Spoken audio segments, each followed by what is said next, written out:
Spectacol de gală la Kobzaru Fight Championship, unde luptele intense și electrizante vor captiva publicul. În cadrul conferinței de presă de dinaintea cântarului oficial, fostul campion mondial de kickboxing, Gabriel Kobzaru, ne-a împărtășit motivul pentru care a renunțat la mănuși, asumându-și noul rol de promotor. Am fost împins de la spate, să spun așa.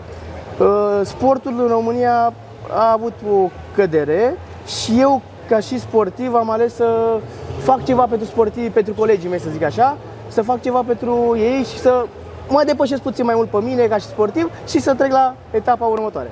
Organizatoarea evenimentului n-a dezvăluit ce lupte vor ține publicul în priză, dar și noutatea acestei gale, box fără mănuși. În această seară avem 8 meciuri de senzație, România versus Bosnia, iar în premieră 3 meciuri de bare knuckle. Pentru cei care nu știu ce înseamnă bare knuckle, box cu pumnii goi. Campionul național de kickboxing în 2023, Răzvan Dumitra, va urca și el în ringul de box. Luptătorul este încântat de noua provocare lansată de Gabriel Kobzaru, pe care a acceptat-o cu zâmbetul pe buze. Mă bucur să particip la acest eveniment, o să dau tot ce pot, țineți aproape.